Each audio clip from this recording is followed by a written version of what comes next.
computer. Okay, there you go, ladies. Okay, Let me grab my fabulous. stuff out of here.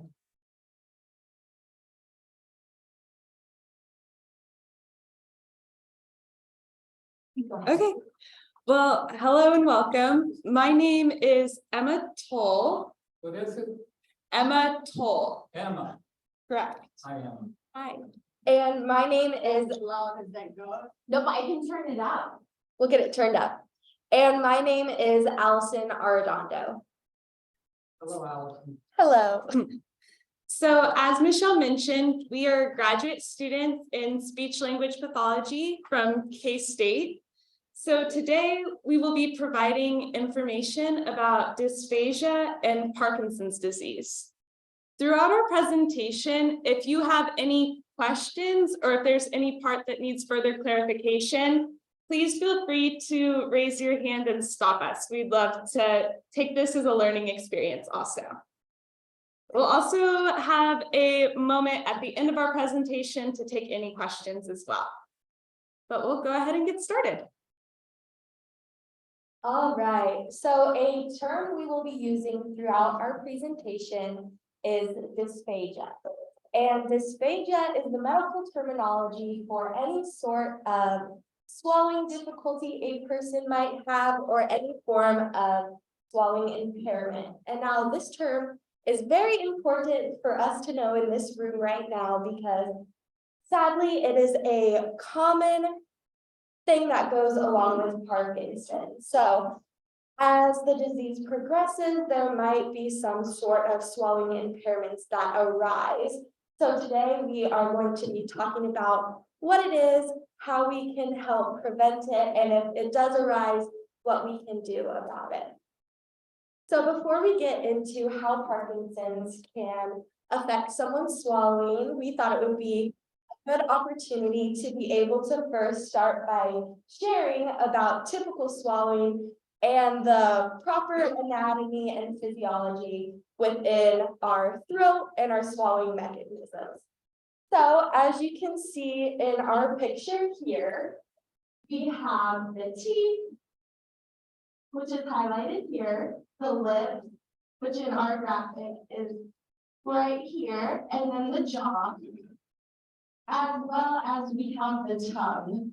Now with our tongue, it's important to recognize, because this was new for me when I first learned about it, that the tongue is not just right here in the front of our mouth.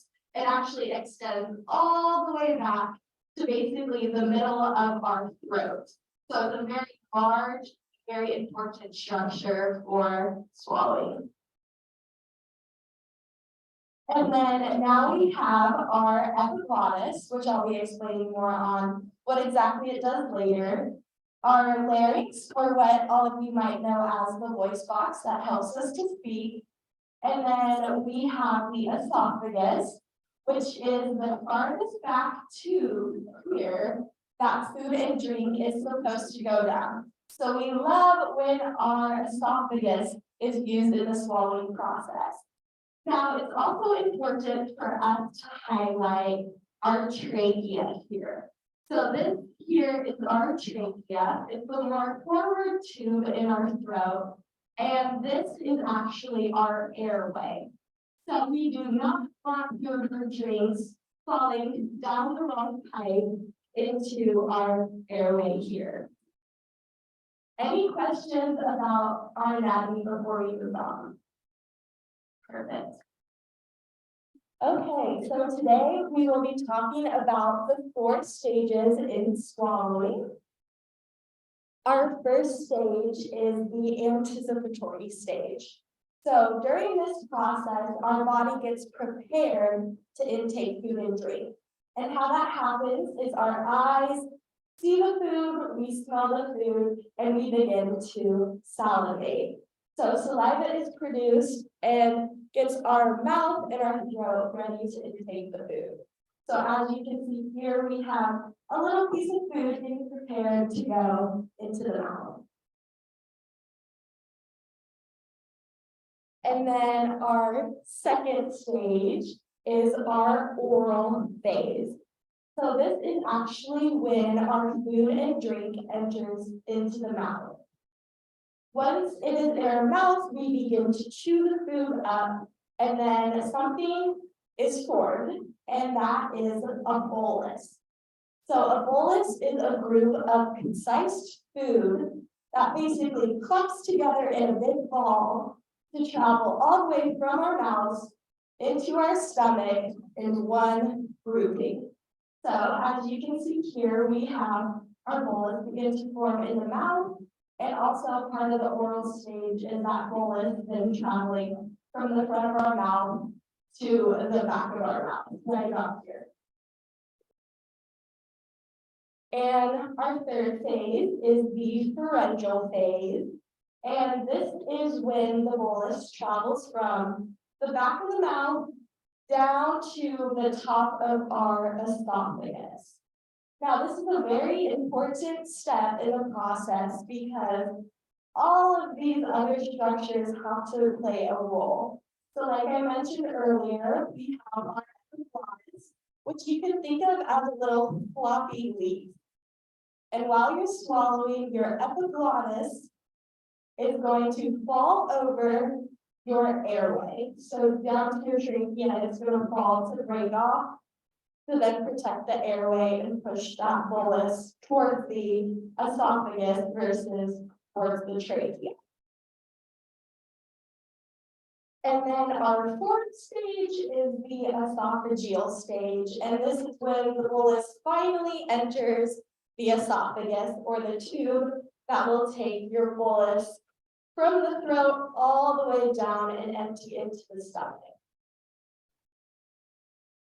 And just a side note on that, speech language pathologists typically track the first three stages, so the anticipatory stage, oral phase, and then the pharyngeal phase, whereas somebody like a gastrointestinal or GI doctor will watch that process to see the digestion. And then Emma will take us away from here. Volume okay now? Okay, wonderful. All right, so now that Allison has provided an explanation of the phases of a normal swallow, we can begin to explore the differences in a Parkinsonian swallow. So this will help us answer the key question, why do people with Parkinson's disease have dysphagia? So similar to the rest of the body, the muscles you use for chewing and swallowing are going to become more rigid or slow to react as Parkinson's disease progresses. And I'll dive into how these changes affect each phase of swallowing in future slides. One important thing to mention is that engaging in a physically active lifestyle can help maintain that swallow musculature, and it can help with having a strong respiratory system so that you can cough up food or drink that goes down the wrong pipe. The reason this is such an important topic to discuss with you all is aspiration pneumonia is the #1 cause of death in individuals with Parkinson's. So aspiration pneumonia is a common consequence of dysphagia. So in the picture on the left, this represents normal swallowing. You can see in this picture, food goes from the mouth, down the esophagus, and into the stomach. That's what we want to see. Aspiration, to contrast, is represented by the image on the right. In this image, the food goes from the mouth, down the trachea, and into the lungs. Once the food enters the lungs, there's a chance that it can become infected or cause pneumonia. If this happens, the consequences can be very serious, even fatal. But there are things we can do to minimize that risk, and we'll discuss that more as our presentation progresses. Recall what Allison said about the anticipatory phase. So eating is a sensory experience. When you see your food and smell your food, you grow an appetite and you begin to drool. But individuals with Parkinson's, you may experience a reduced or absent sense of smell. So this might decrease your salivation, and then some of the medications you take may also result in decreased salivation as well. So recalling what Allison said about the oral phase, the muscles of the lips and the tongue and the cheeks are similar to those of the rest of the body. They can become very rigid. So this may result in chewing difficulty or difficulty forming that bolus. The chewing might be uncoordinated and you may have an oral tremor. And so if that bolus is not formed cohesively, it may fall back into the airway prematurely, or remnants of food may remain in the cheeks or the throat.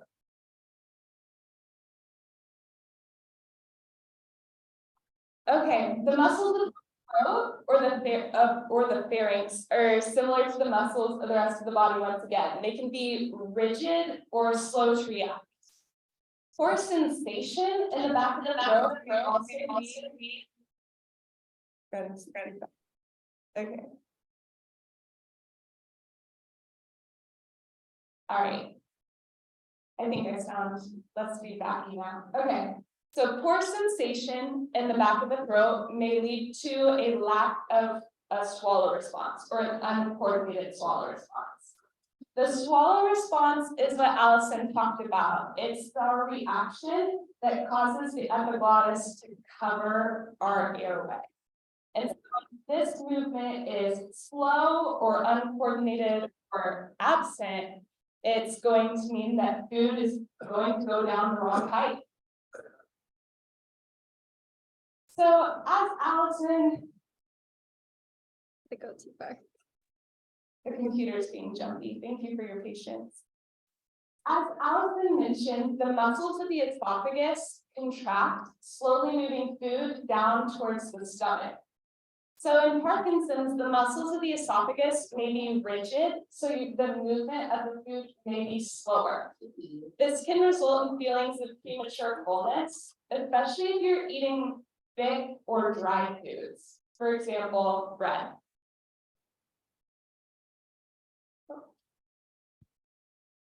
Okay, so now that you know how Parkinson's can affect each phase of swallowing, it's important to explore different warning signs that you may be having dysphagia. First is coughing or throat clearing during eating or drinking. This is our body's natural reaction to food going down the wrong pipe.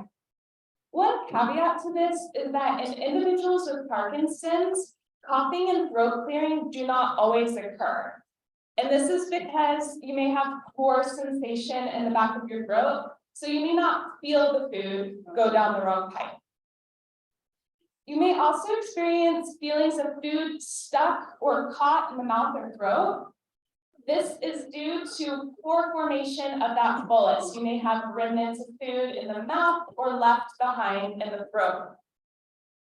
Slowness in eating is another common symptom. So if you're having food remnants stuck in your mouth or your throat, or it's taking longer to travel down your esophagus, it's going to take longer for you to eat.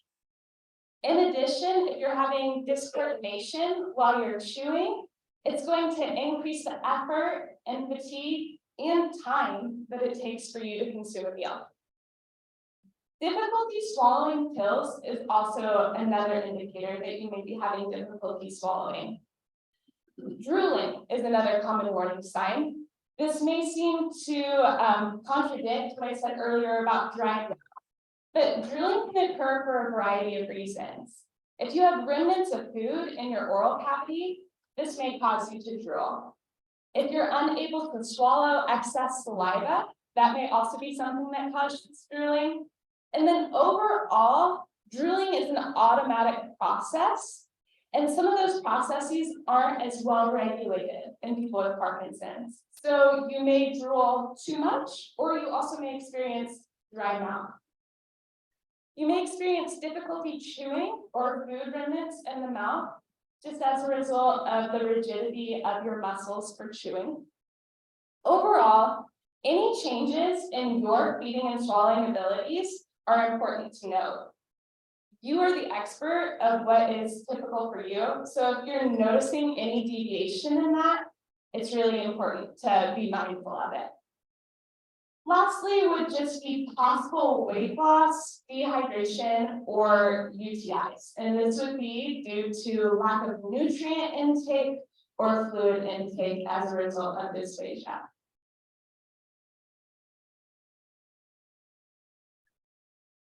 Oh, It's always skipping too. All right, now that you're aware of some of the possible warning signs, if you're experiencing any of these warning signs or deviations in your typical eating habits, you should share them with your physician. When you do so, advocate to see a speech language pathologist.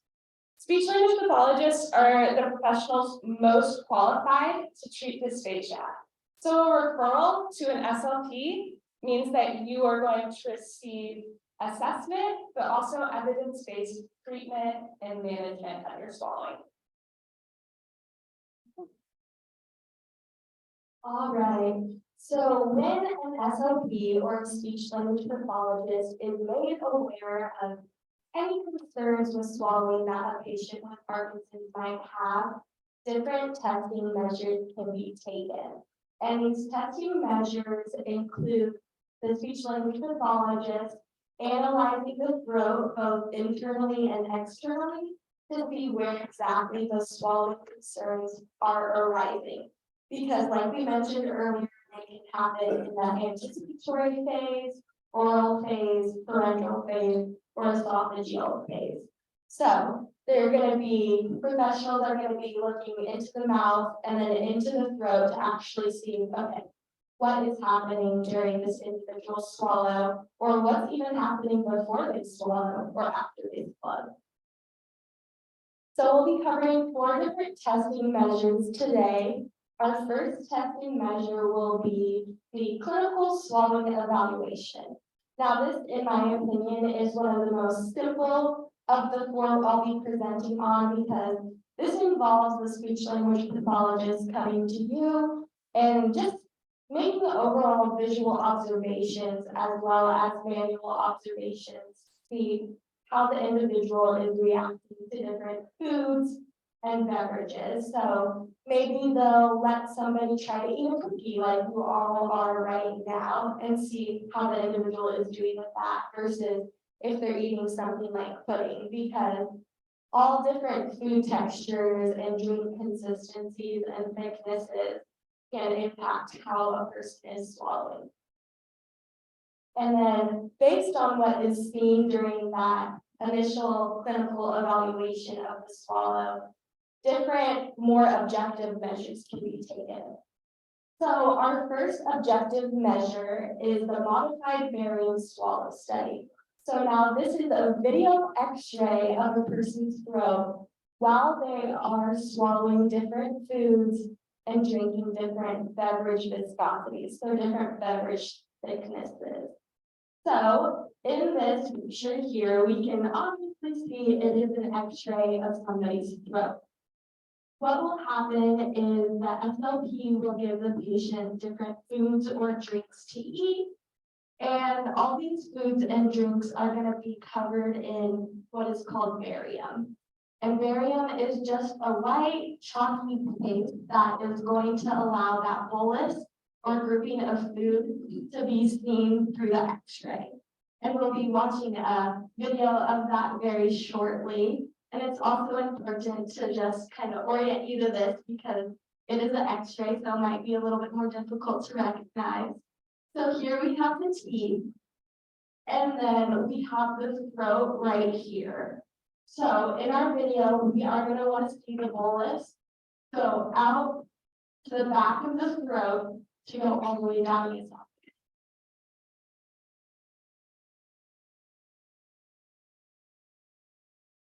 So it's going to play the normal swallow first. So you're going to see that bolus flow from the mouth all the way down into the stomach. We won't see that portion just yet, but you'll see it go through the esophagus. And then in our atypical swallow, we're going to have a very good representation of what aspiration will look like.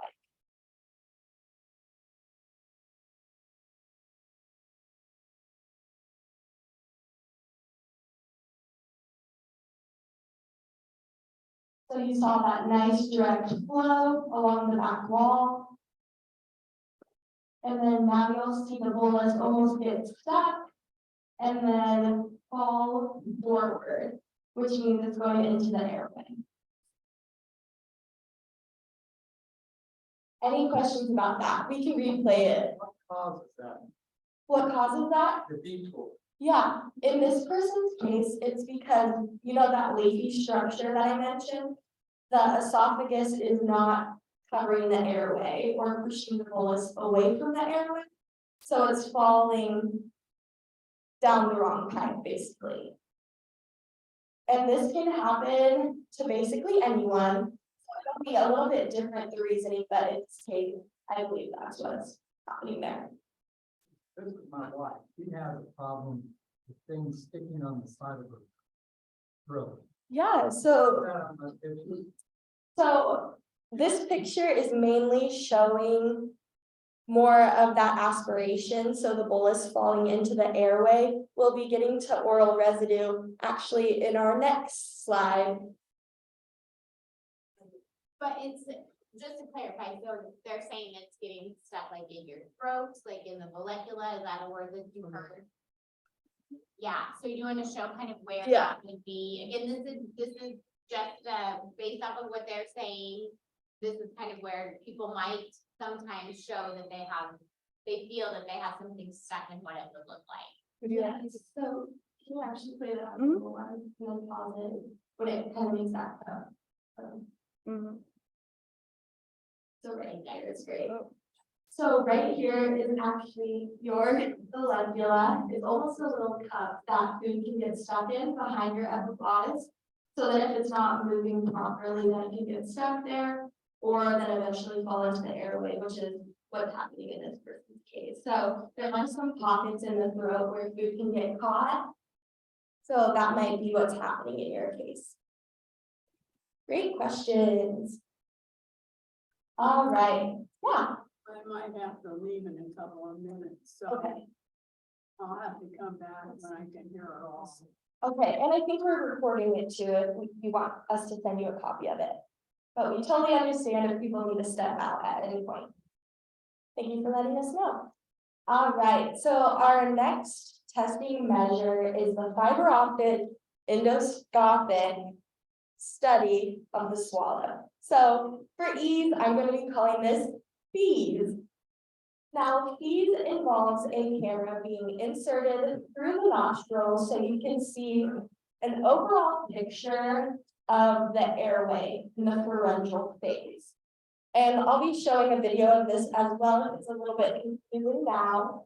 But just like with our modifying barium swallow study, the person is going to be eating different foods and drinking different beverages so you can see how they're doing.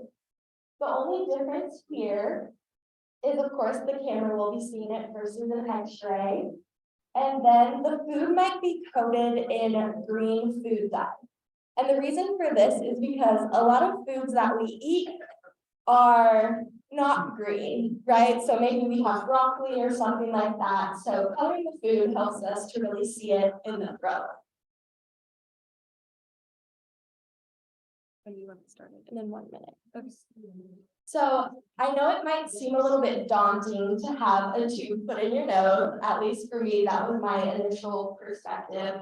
But a lot of the times SLPs are actually able to numb the nostrils so you're not feeling that initial insertion. And while we're watching this video, I want you to pay attention to the patient's reaction to see, hey, is she okay with this tube being put in or not? And then as well as if you are seeing any sort of residue or green dots in her throat after or before her swallow.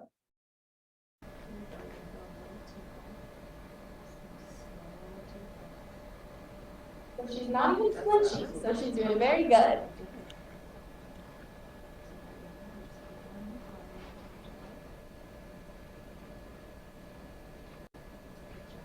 Can you see?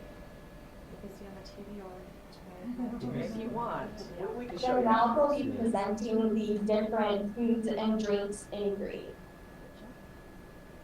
Ready for me? So here comes the first drink. Go ahead and take a couple more for The me. airways very clear before and after, so no residues left.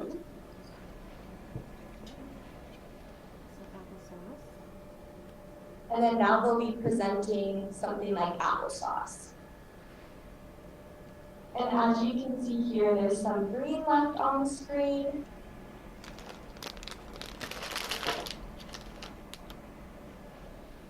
Your other hand. There you go. Go ahead and take a bite of one of those.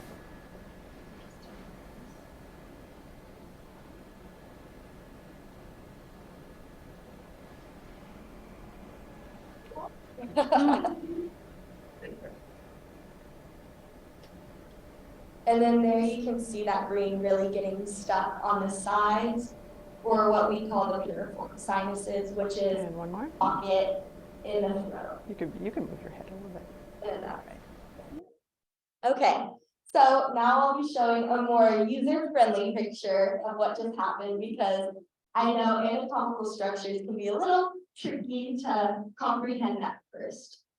So here we have that same overview of our airway. So right in here is our airway. These strings here are our vocal cords or our vocal folds. And as you can see, if this happened during feed, the person has a great typical swallow. There's not any green residue and the airway is nice and clear. Now in picture number 2 here, we do have some atypical things happening. We see some green dots of food left, which shows us that there's residue. Now residue can be dangerous because once the food is in the throat, even if it's not necessarily in the airway yet, it can fall into the airway very unexpectedly and cause somebody to aspirate or even build that aspiration pneumonia if it gets built up over time.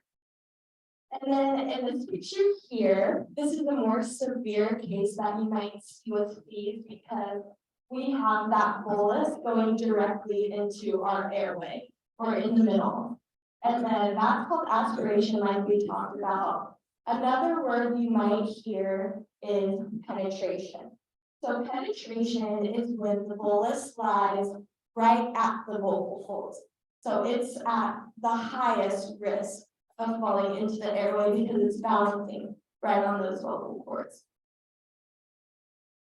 All right, and then our next stage that we have in our testing process is the traditional barium swallow study. So this, very much like our modified barium swallow study, is an X-ray of our swallow. So instead of watching the oral and pharyngeal stages, this X-ray shows the bolus going from our throat all the way down until it empties into the stomach. So here you can see a good layout of the esophagus and just how long it is. And then here's a good diagram of our bolus and how it will flow all the way down. And again, they'll assess different foods in this process and they'll have them coded in Varia. So now we'll be watching a video of this, and I want all of you to pay special attention to how the bolus is falling straight down, having a nice smooth entry into the stomach.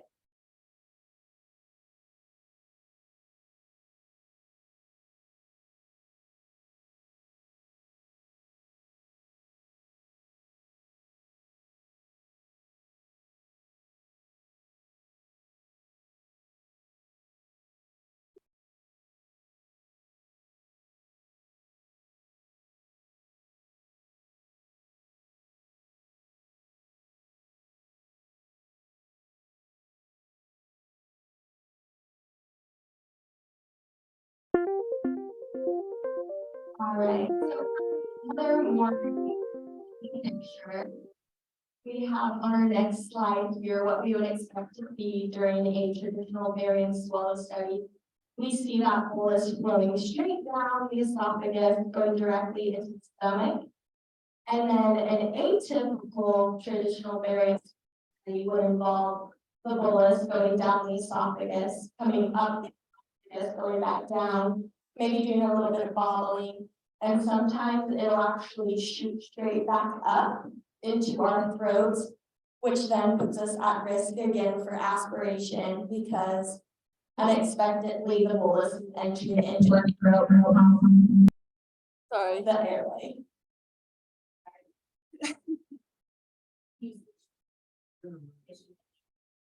I think I just made you a co-host, yes. Mhm. Perfect. Any questions about those 4 measures we just went over? Perfect.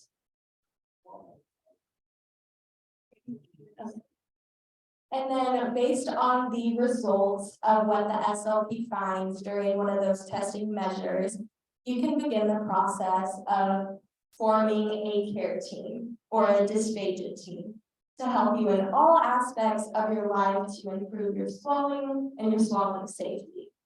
So in a care team, your first step is most likely finding a physician that deals a lot with Parkinson's, so they're very knowledgeable on the disease and how it can affect different aspects of your life. And in this case, we're going to be talking about how they help with swallowing.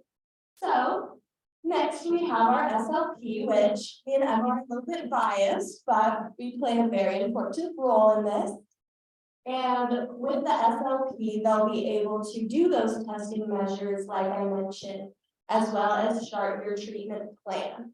If you do need to start using any sort of swallowing maneuvers, doing exercises, changing your diet and things like that, which we'll be covering later. And then speaking of changing your diet, if there are diet changes, a nutritionist or dietitian often becomes involved to help make sure that the Parkinson's patient is able to receive proper nutrition and gain appropriate caloric intake despite diet changes.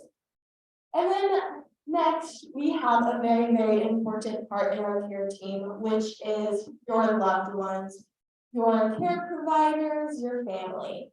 These are the people who are going to be responsible for emotionally supporting the Parkinson's patient, being there for them while they're going through this progressive disease and being able to help them with their diet modifications, maybe making their meal a little bit differently, cutting up their food for them, and different things like that.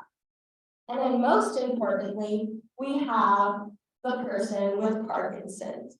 Now, this is the most important person in the care team because they ultimately have the say at the end of the day. If, hey, I'm gonna try these exercises, I'm going to do this new diet and see how it helps me and see how it might help me have a safer swallow.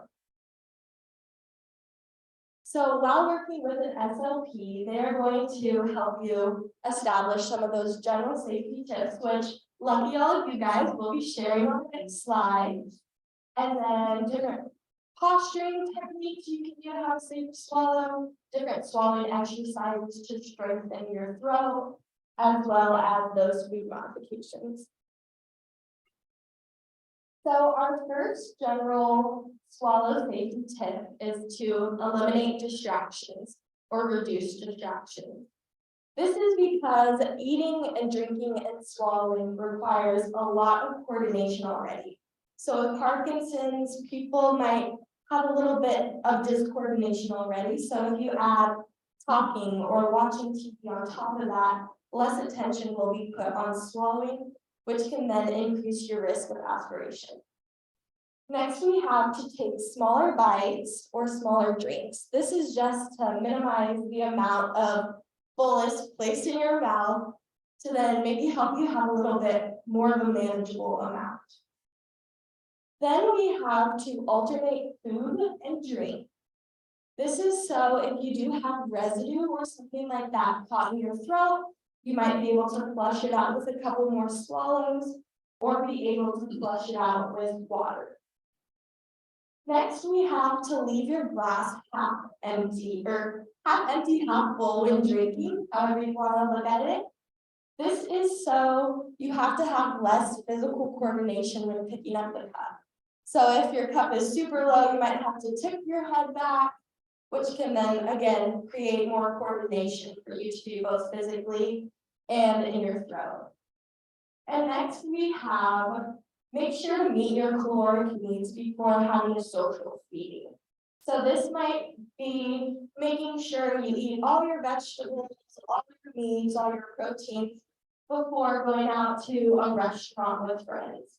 This is so while you're out with friends, you can really enjoy socializing without having to worry about, oh, I might choke on a certain piece of food or something like that. So then you can engage in the conversation and not go, okay, Allison told me I have to eliminate distractions when eating. So while I'm out eating with my friends, I'm not going to talk. So you're going to want to make sure you're still able to talk and chat with your friends while out. And I personally think having a safe swallow is just as important as having friends and having a close-knit community. And now Emma will take it away with certain posturing techniques that can help us have a safe swallow. Okay, so posture and positioning is really important to discuss because proper positioning and seating makes swallowing easier, but it also reduces the chance of aspiration. We want to take advantage of gravity's role in the swallowing process, while also taking advantage of sensory aspects that help with your overall awareness while you're eating. Here are some positioning tips. I want to preface that these are very general tips, and after you see a speech pathologist, they may have more specific posture tips based on your individual needs. So first would be to keep your chin parallel to the table. This is important because if your chin goes too far backwards, there's likelihood that the bolus might fall into the airway prematurely. But if your chin is tipped forwards, food might fall out of the mouth, or you might have difficulty moving it to the back of the throat.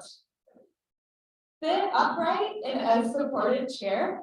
So you can add lumbar support or whatever is necessary to make you comfortable, but by sitting upright, you are maximizing gravity's role in that swallowing process.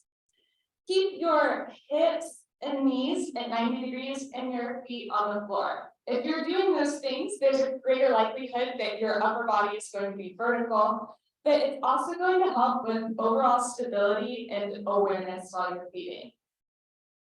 Keep a good view of the table and keep your hands on the table as well whenever possible. This is going to help with your awareness and presence in the moment when you're and it's also going to, once again, ensure that you're seated upright. The last thing would be to stay seated upright for 30 to 60 minutes after eating. This helps take advantage of gravity once again, but it also prevents reflux or heartburn.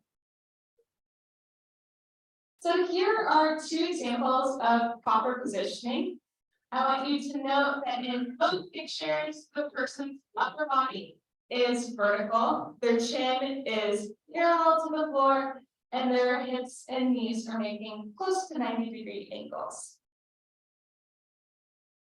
Just as physical exercise is so important for individuals with Parkinson's, exercise of swallowing musculature may also be valuable. For this reason, an SLP may include exercises of your swallowing muscles as part of your treatment. And this can have a variety of benefits. Strengthening the muscles of your lips can improve your lip seal and closure. Strengthening muscles of your cheeks and of your tongue can help improve your coordination of chewing and formation of the bolus. And strengthening muscles of the throat can help coordinate those structures that protect your airway.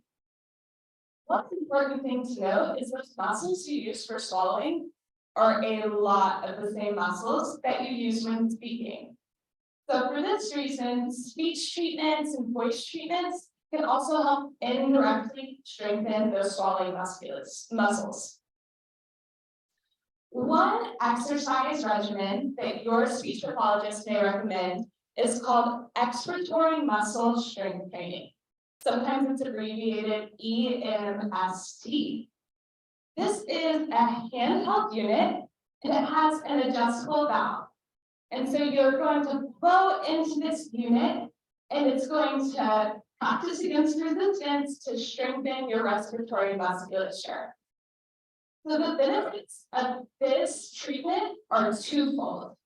For those of you who come to voice group regularly, you know that having strong lungs is going to result in a stronger and louder voice. But additionally, having strong lungs can increase your ability to cough up aspirated food or liquid before it becomes infected or causes pneumonia.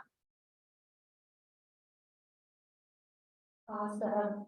And then our next treatment that an SLP might give you are some food or drink modifications. Now, these can be changes to food textures or drink viscosities. So for food textures, an SLP can recommend something as simple as cutting up your food into more manageable or bite-sized pieces. So all of you could still enjoy that nice steak, but just chew it in smaller increments. Our next is puree. So you might take a solid food like an apple, put it in a blender and create applesauce. So you're still able to eat that food, but it'll just be in a softer consistency. And then an SLP might also recommend that you eat only one food texture at a time. So if you think of vegetable soup, you have the broth and then you have the vegetables. So you have almost a liquid consistency and then you have a solid vegetable. So the reason we would recommend this is because while you're working to chew those vegetables up, that broth might be slipping into the airway. So if you only have one food texture at a time, you can really devote your attention to either A, chewing the vegetables, or B, swallowing that broth safely. And then for drink consistency, a lot of the times SLPs thicken liquids.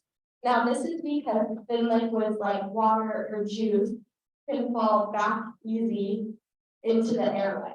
So it'll slip nice and quick, but if you add some powder to it, then it'll become thicker and not fall back as fast. So then you can prepare your swallowing mechanism to have a safe swallow.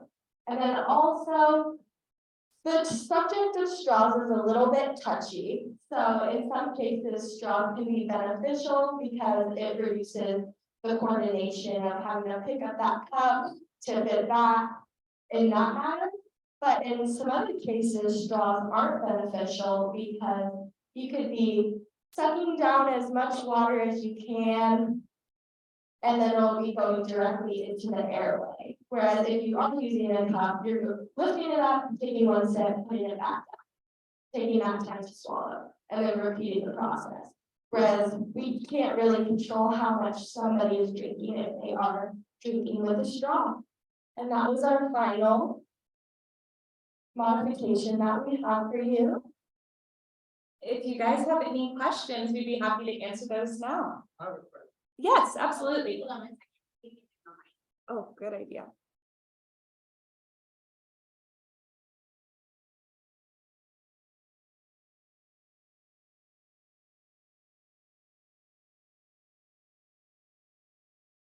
Can you hear me? Yes. Yeah. Choking is a very vital part of staying alive. You haven't covered anything about the right thing to do if someone's choking, like a small child, or your mother, your father, your brother. Can you give us some ideas on what you recommend? I just got CPR certified. Okay. I just got CPR certified, so maybe I could give you a tip or two. So there is the Heimlich remover, and that is when, what? Maneuver. Maneuver. What did I call it? Remover. Oh. Hey, it's the bolus, so we'll call it that. So that is when, here, let me hold this. It's when you place your arms like this around somebody's diaphragm. So right in between where their ribs go, you'll push upwards around their stomach. And then if it is a small child, what I learned is you can lay them in your hand and do back slaps, which is when you push downwards, so it'll look like this. Smack, smack, smack. And then you could flip the baby over, look in their mouth, and then if it's now in the mouth, you could take it out. What kind of, pressure do you use? Now, you don't want to break somebody. Yeah, I know for CPR, it's really about. Absolutely, absolutely. So I think it's about 2 inches down, you can think for an adult, and then for a baby, I would say the same as hitting a volleyball over a net. You might think of it that way. Does that help answer your question at all? You said to say yes, Looks like Vic has a question. If there's, I had to do this with a former husband, and he was choking on this. Anyway, he was in a chair, and so I was trying to get a home, but when you're in a chair, you can't exactly, can you address that? Yeah, I think in your case, I think it would be best to stand them up, so then you could have all that leverage on them. 'Cause if you're sitting, then that might cause some more pressure inside to have it be stuck there. You can't get them up. That's a very good question. Well, Just keep trying as best as you can to holler for someone to call 911. two or three of them, they get it out. And then they took me to the emergency room, and there were 3 or 4 around me, and they finally got it done. And, you know, sometimes the person is a lot bigger than you are. Yeah. And it's hard to get it done. Yeah. Well, good job trying your best there. Seemed to make a difference, so. What about choking down water? Choking on water, yeah. So like we just mentioned, if you're choking on water a lot, like it's just going down the wrong pipe consistently. What you might want to do, like Emma said, is some of those swallowing removers. Here I go again, maneuvers. So you might want to put your chin down. Or at least that's what I would recommend if it's slipping back too quickly. So then you can gain control of it in your mouth and then prepare for it to go backwards. And then also there are those thickened liquids, so you can start adding in some powder so that it can become the consistency of something like applesauce or pudding to be able to drink it that way. And see, who do they want to see? SLP. And then they'll likely recommend the exercises, and then you have to do the exercises. Right? Yes, Kathy, did you have a question? So, if somebody's choking, is it not a good idea if they're not having trouble getting the food down, it's just sitting there? Is it a good idea to take liquid?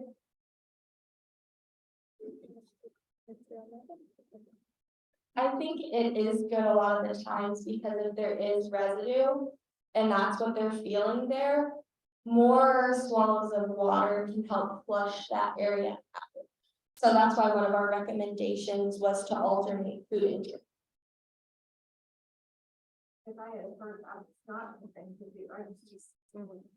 Yeah, and again, it's kind of depends on each individual, as you guys hear a lot with Parkinson's, right? Everyone is different, but in general, if it is feeling like, if you're not able to get it out like that, one of the things we try to get people to not do when they're feeling something stuck is to go and try to get a big breath and cough out, right? Because then when you take that big breath, you just pull it right down. So, you know, trying to clear your throat, and then swallowing liquids to see if you can get it moved. Yeah.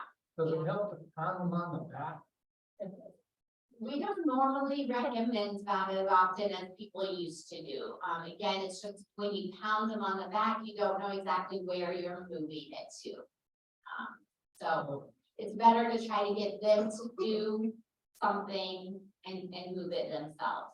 Has anybody been in an emergency where you can say in a restaurant, somebody starts choking and what am I gonna do? I've tried that out. Yeah, so John said he's been at a restaurant before where someone was choking and My sister, not fun. my sister-in-law died of Sister-in-law died from choking. Goodness, I'm sorry to hear that. That is a scary thing for sure. Is a warm liquid bit? Is a warm liquid bit? Is a warm liquid good versus a cold? Yeah. Do an answer. I don't mean to jump in on you. I don't know. I know from class, I learned that cold liquids can benefit people who have some sensory concerns because that temperature change can trigger their swallow. I'm not sure exactly how heat would benefit. Yeah, I think kind of where Allison is going is that oftentimes we recommend either warmer or colder, right? But not like room temperature as much because, yeah, like she said, the sensory system isn't always able to regulate as well. So if you have more of a temperature for the improved sensory component, that's more beneficial. Different, foods, I mean, that, sometimes you can, eat some foods and other foods you can't, like peanuts, I can't. I have, I'm still probably 90% of the time I eat peanuts. And so what I would say for you on that is, that's great that you're aware of that and your body's gonna manage different textures and thicknesses differently. So if you're noticing that you're having problems with a certain texture, like peanuts are very dry and dusty and that's giving you some problems, I would avoid foods of that texture. If it's starting to limit your diet, however, that would be a great opportunity to visit with your physician and a speech pathologist about that.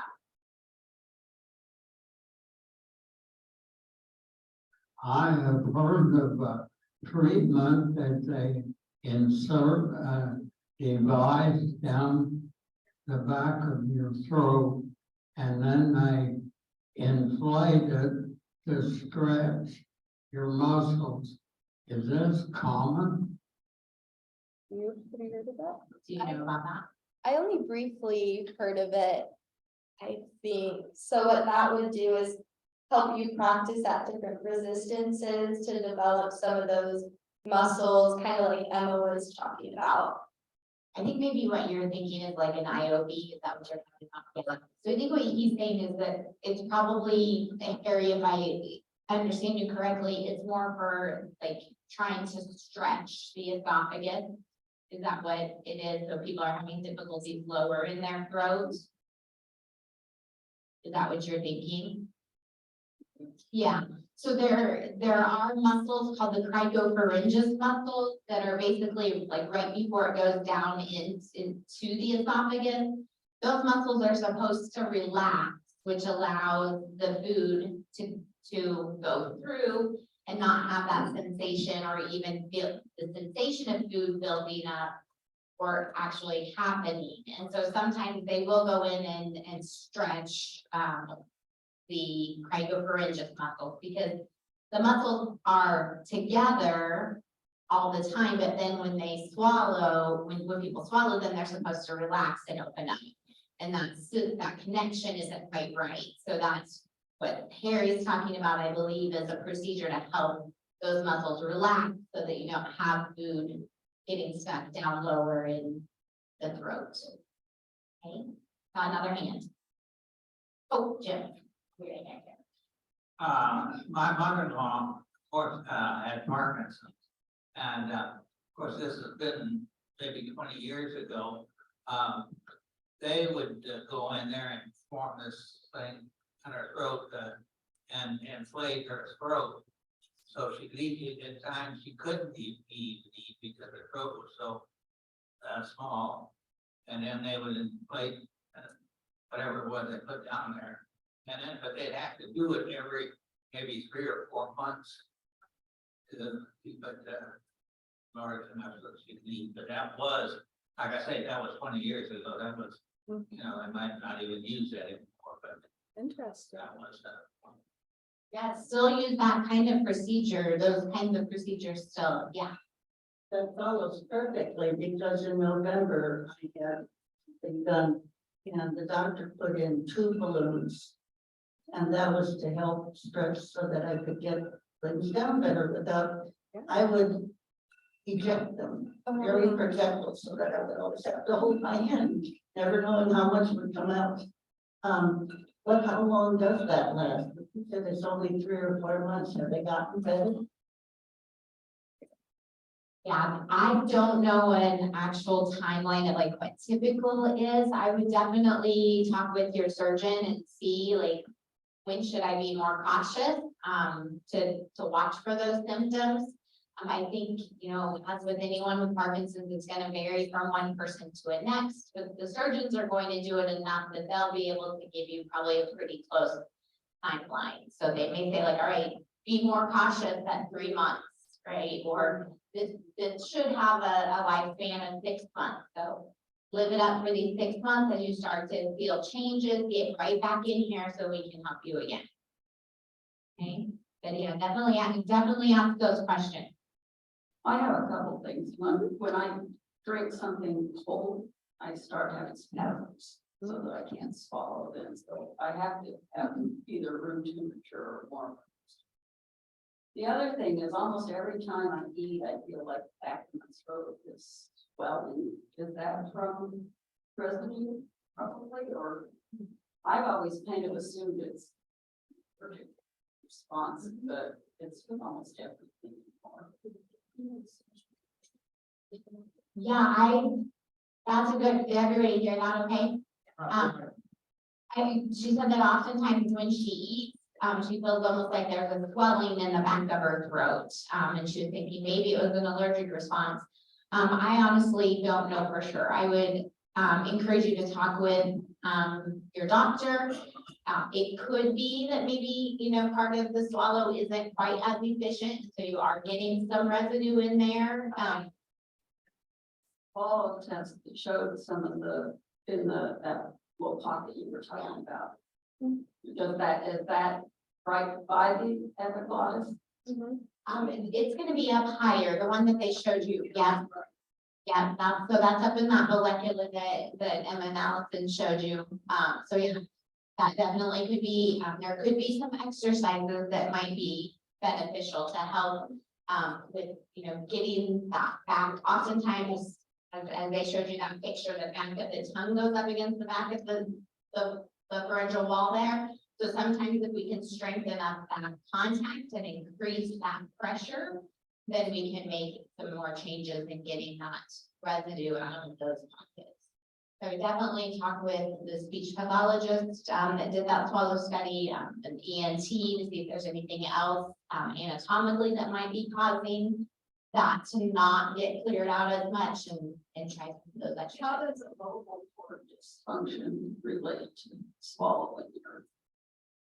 So paradoxical vocal cord movement is something that can be caused by cold temperatures, and what you're describing sounds to me like vocal cord spasms, but like the word paradoxical indicates, the etiology isn't exactly clear. It's kind of a bizarre process, but cold is a known trigger of that experience. They said one of my vocal cords is paralyzed. Oh. So that would be causing problems with swallowing.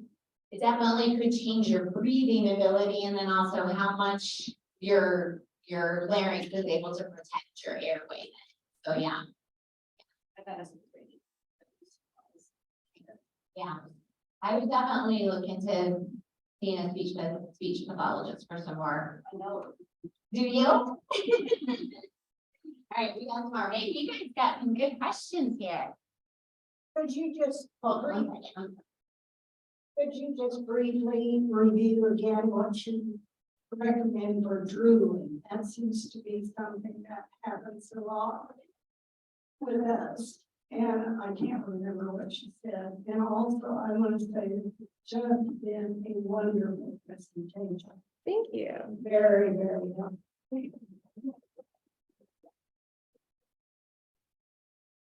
Okay, well, two tips I have to share are keeping that chin parallel when possible, because when your mouth is forwards, you're going to experience that drool falling out of the mouth. And then another great thing you can do is alternating, like Allison mentioned, food and liquid, because if you're having those remnants of food in the mouth, that can be something that causes drooling. So by rinsing that out with liquid, it may help prevent some of that. Is there anything to add? What about drooling just at rest? You got this, we talked about it, you're good. I know there are some medications out there that can control your amount of drooling. And then, trying to think of where else I was cutting. And then taking some dry swallows as well more frequently. So even if you don't have food, just swallowing at rest more frequently to clear out whatever is building out in the mouth. So you don't necessarily need to have water or food with it, but just to swallow how you naturally are. And you name the medication? No. Sorry, you'll have to talk with your physician about the medication, so that's beyond our scope. But there are some that can cause that, just as there are some medications that can cause more of the dry mouth. So it's important to talk with your doctor and see if maybe there is one that might be exacerbating the drooling. The other thing to remember is that the autonomic system with Parkinson's isn't always clicking as much, right? So people with Parkinson's may not be blinking as often, which means they also may not be swallowing as often, which can lead to excess saliva. And then the drooling when you go to speak or if you lean forward. So trying to, just like there's so many things to think about with Parkinson's, like before I step, before I take a step forward, I'm gonna think big and I'm gonna go powerful. Before I talk, I'm gonna think loud. So there's lots of things to think about, but one thing might be, before I start to talk, I'm gonna make myself swallow. Right, before I open up to take a bite, I'm gonna take a strong swallow and then take my bite. And then also having some like sugar-free candies or sugar-free gum so that you have something to do with your mouth that's going to help to trigger more spontaneous swallows with something in your mouth. Okay.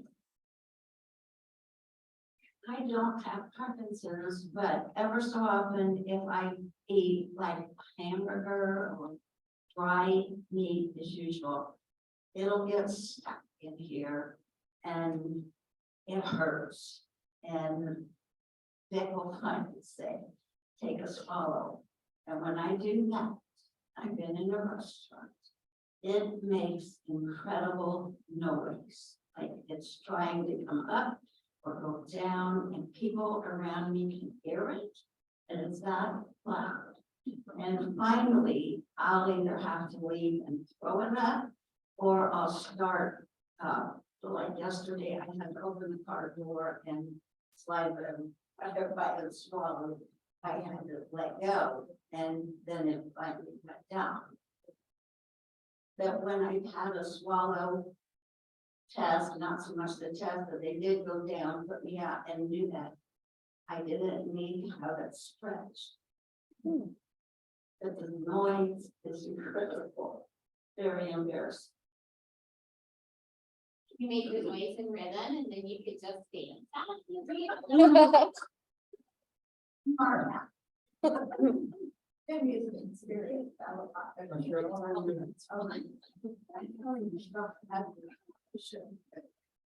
He used to experience that a lot before he was diagnosed with Parkinson's, and he did need to be stretched, but he used to have a big problem with that. He'd be at a restaurant and he just couldn't get food down. He'd have to leave, go throw it, but they didn't fix it, and then it'd be noise. I don't know. I don't think so.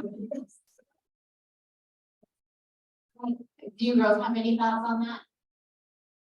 My only thought would be, it would be like reflux.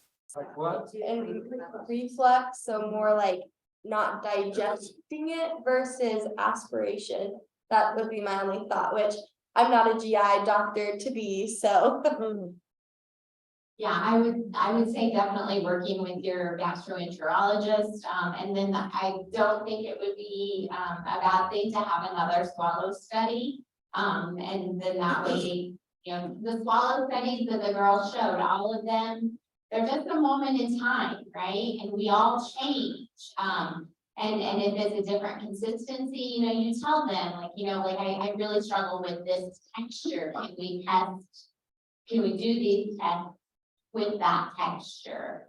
So I think it's important to go ahead and try again, and see what happens. And sometimes, it's just, you were good, then you weren't good, but they just happen to catch you when you were good. So I don't think there's any harm in saying, look, I'm still having these things. And as long as the doctors have documentation that you are reporting to them challenges, then insurance should cover subsequent tests.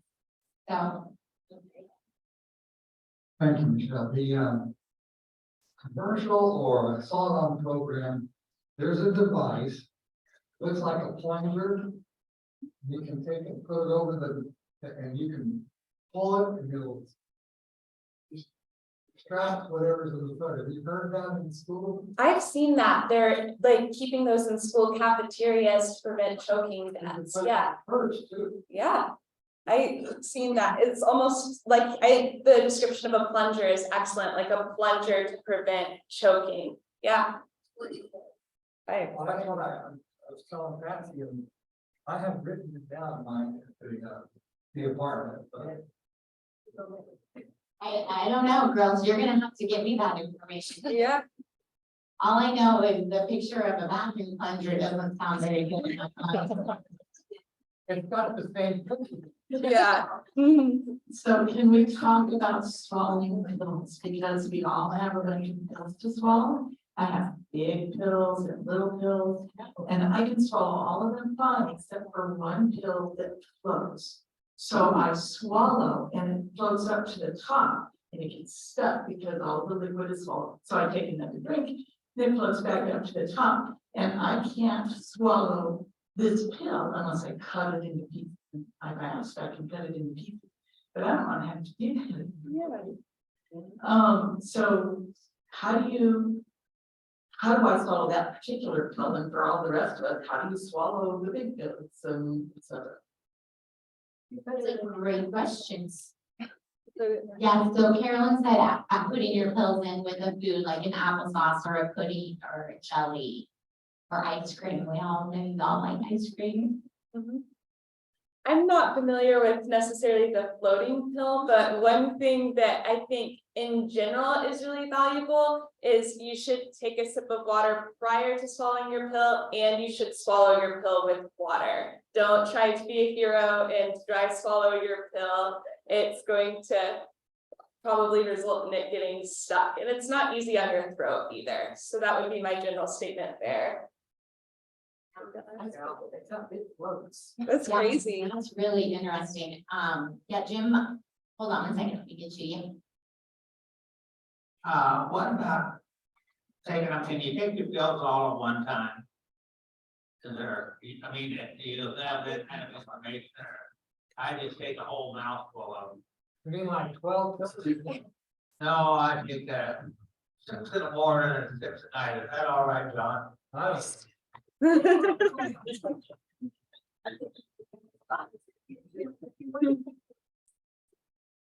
He said, if you want to take a risk, what do you think, girls?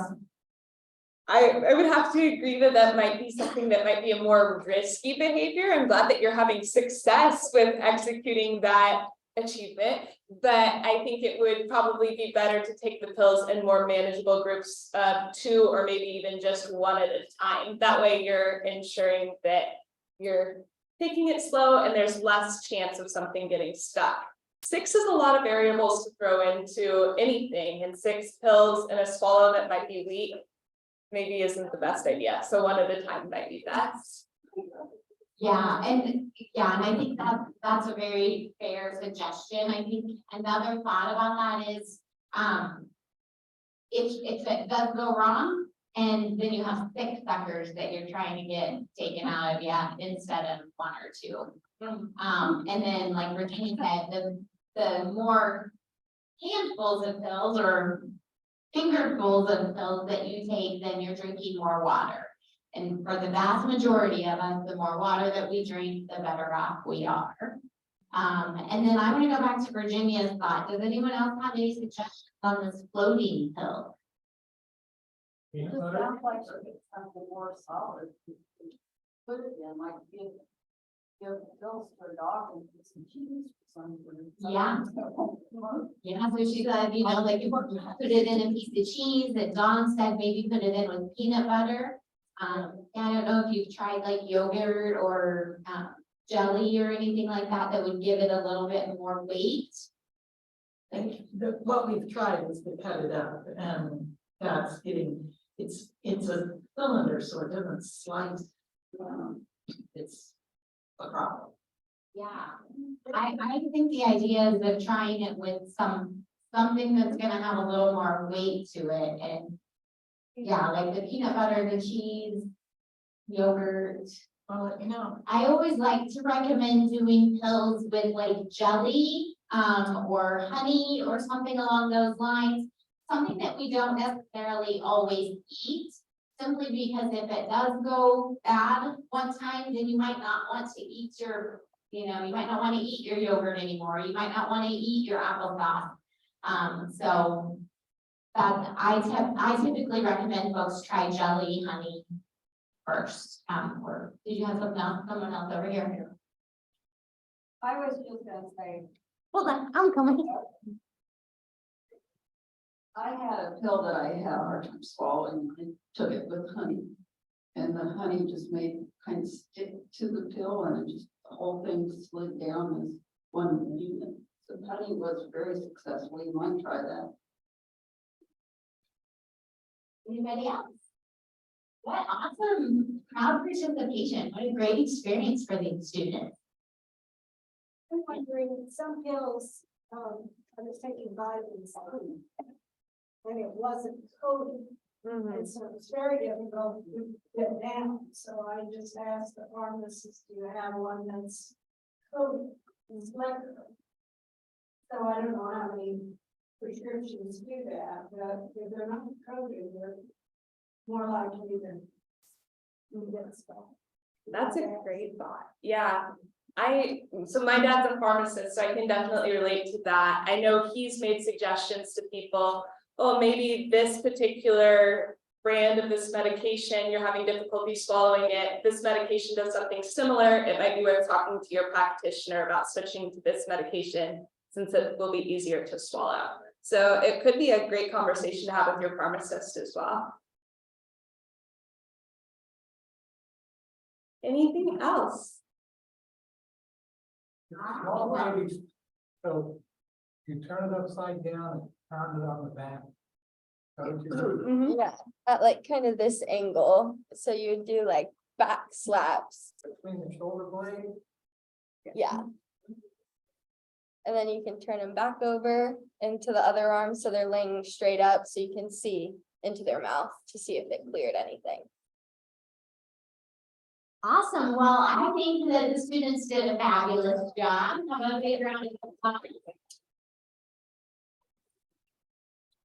And you guys did a fabulous job of asking questions. So well done. Well done. Allison and I also lead a voice group for individuals with Parkinson's. We focus on improving and maintaining vocal loudness. So if you do not already join us, we'd love to have you on Monday afternoons at 1:45 in here. So think about indirectly strengthening your swallowing muscles. Absolutely. Nice. All right. Very good. So I do want to just take a couple minutes. I know we're almost out of time, but we've got a couple of things coming up this month. So April is National Parkinson's Awareness Month. Here, I'm gonna swap places with you guys here real quick. You guys at home. April is National Parkinson's Awareness Month, and so we have a couple of events coming up. On Thursday, April the 20th, we will have Pig Out for Parkinson's. This is our 13th year, and it will be at Rockin' K's Restaurant. So you can come anytime between 11 o'clock in the morning and 10 o'clock at night. And you can just eat whatever you want, or if you want to do the buffet, we'll have a pork and chicken slider buffet from 11:30 to 1:30, I think, or 11 to 1:30. And then we'll have a dinner buffet with pit ham and lemon bars, other stuff too, but those are the highlights. In the evening, that starts from 4:30 and goes until 8. Coach Bill Snyder will be there during the noon time to sign things, talk to you, shake hands, kiss babies, all of those good things. He's just been an amazing supporter of our program, so we always love to have him come. And we will have not pickleball, sorry. That's one of my dreams, but we'll have ping pong. So we're gonna have ping pong tables there out in the lobby. So you can come and play ping pong with us. We're gonna have some of our boxing bags there. You can try out boxing if you haven't tried it yet. And we're hoping that that will also increase some of the participation from other folks that come out and see what Pig Out is all about. So it's mainly an opportunity to help people understand more about Parkinson's, but Rockin' K's also is donating 10% of the sales that day to our program. So that's a really wonderful thing that they're doing. Oh, and I can't forget, they have Parker's Punch. So Parker is our pig for the Pig Out. He's our mascot. And so there's a nice little yummy drink and you can get it in to-go cups and it's nice. So, and then another thing that we're doing on that night, Dave Iverson, you guys have these little purple pieces of paper on your tables, and then on the back, it tells a little bit more. I had the pleasure of meeting Dave about 12 years ago at Portland. He has been in broadcasting. He's done Michael J. Fox webinars for many years, and he's also an author. He's one of the most genuine people I've ever met. I just adore him. I've been trying to get him to come to Manhattan. I kid you not, since the day I met him there in Portland. And he's really hard to get to Manhattan. So when he turned me down for like the 4th time for Empowered Live, I said, do you think you could do anything in April for us then? And so he finally said yes. So it is through Zoom, but at least you get to hear him. His voice is just phenomenal. He has Parkinson's, and his family members in his family also had Parkinson's. And then his mom is actually from Marysville or was from Marysville. So that was also part of the fun connection with him. So he is going to be sending us some of his newest books, the book of Searching for Winter Stars. So he's sending us those books. If you would like to have a book, they are $15, and he will put a personalized inscription on your book if you would like that. I do need to know today if you want a book and what you would want that inscription to say. Otherwise, you can just get a book when he sends us all the other ones. He'll autograph all of them, but if you want it to be personalized, I need to know today. Another great thing about Dave is that he's donating all of the money from the sales of his books from us to our program. So any of the books that are purchased in the month of April through our region, he's giving the money back to us. So very, very generous soul. Okay. Any question? Michelle, Zooming during takeout? Yeah. So at 7 o'clock at Rockin' K's is like right here on Kimball, and then at the back of the building there is an event center. So you can come and maybe do the buffet and go in the event center and listen to him present at 7 o'clock. So yeah, it'll be good. And you can join us through Zoom too. So if you're not able to make it to Rockin' K's, we'll have the Zoom link for you too. So yes, Virginia. I have heard a few questions about the caregiver support group. Do you have someone to lead that this month? Yes, so caregiver support group, which has been led by Bridget, is going to be led by Linda Montgomery.